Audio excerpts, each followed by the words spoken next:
Então vejamos primeiro os sinais que Jesus dá aos seus discípulos quanto à destruição do templo e do final do mundo. E vou ler o texto aqui, o texto eu vou colocar na tela, talvez a letrinha seja muito pequena, né, para vocês verem, mas está aí.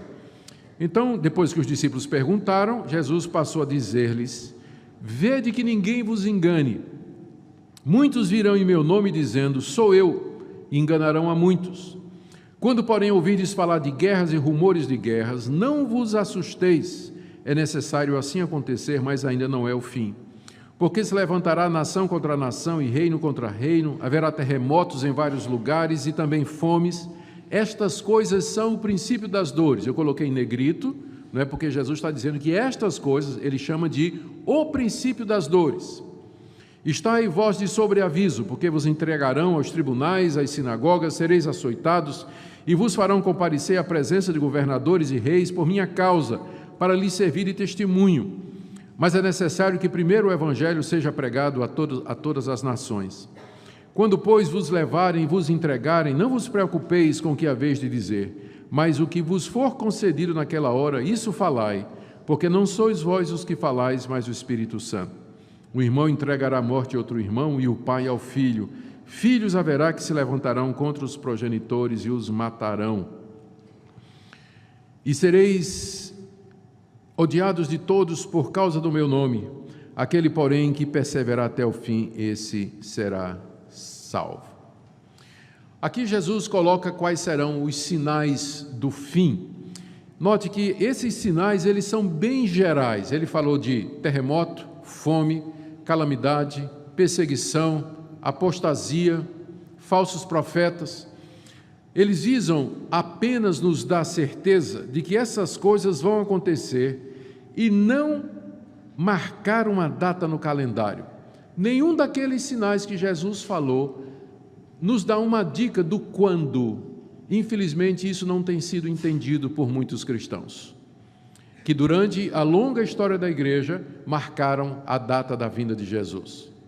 Quando os discípulos perguntaram, dize-nos quando serão estas coisas e que sinais haverão de que elas vão acontecer, Jesus não respondeu dando uma dica de data, de quando haveria de ser, mas ele respondeu dando os sinais que antecederiam, para dar segurança aos seus discípulos de que aquilo que ele falou haveria de acontecer.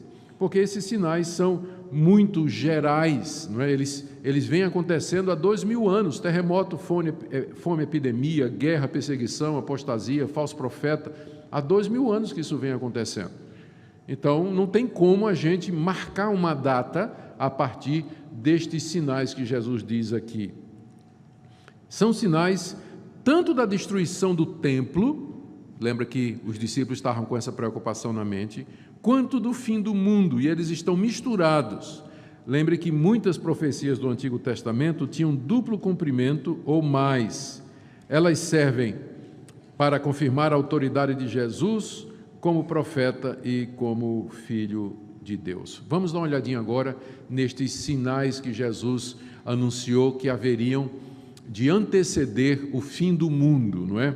E que marcariam esse período que ele chamou de princípio das dores, e que é um período que já está durando 2000 anos. O princípio das dores já dura 2000 anos, e nessa época todas estas coisas vêm acontecendo. O primeiro sinal de Jesus, que ele disse no versos 5 a 6, foi o surgimento de falsos profetas. Ele diz, cuidado que ninguém engane vocês, porque muitos virão em meu nome e enganarão a muitos. Jesus disse que seriam muitos. Jesus disse que eles viriam em seu nome, dizendo ser o Messias. Jesus disse que eles enganariam a muitos. Jesus disse que a mensagem deles é: o fim do mundo chegou. Jesus se referia aos falsos messias de seus dias até os dias de hoje. Interessante que o Bar Kokhba era um judeu revolucionário. No ano 130 depois de Cristo, ele anunciou que era o Messias e liderou uma outra revolta contra os judeus quando teve aquela famosa batalha na fortaleza de Massada, em que os judeus foram esmagados pela segunda vez. Primeira vez no ano 70 e a segunda vez no ano 130. Quem não lembra do coreano, reverendo Moon, que disse que era Jesus, que era o Messias? A advertência de Jesus: tenham cuidado para não serem enganados. Nesses 2000 anos de história, não faltou gente dizendo que era o Cristo. Não faltou gente, por exemplo, o Papa, que diz que é o representante de Cristo na terra. No trono dele está escrito Vicarium Dei Filiae, vigário do Filho de Deus. Vigário aqui não é no sentido pejorativo que a gente usa no vernáculo, né? Mas vigário aqui significa substituto, o representante do Filho de Deus na terra. Então a Igreja Católica vem anunciando, né, que o Papa é o representante do Cristo na terra há 2000 anos. 2000 anos não, que eles começaram na Idade Média, faz aí uns 1500 anos mais ou menos, não é? Fora outros que têm aparecido, né, e têm se considerado, apresentado como Messias, como salvadores do mundo, ou alguns que dizem que receberam a revelação de Deus, como por exemplo os fundadores do mormonismo, né, dizendo que Joseph Smith recebeu a última revelação de Deus para esse mundo, e por aí vai. Então, o surgimento de falsos profetas anunciando o fim, se propondo a Messias e tudo mais, a quantidade é muito grande através da história da igreja. E isso desde, o Bar Kokhba foi no ano 130, isso desde o início da cristandade até o dia de hoje, sempre teve falso profeta se apresentando e trazendo ensinamentos errados para o povo de Deus.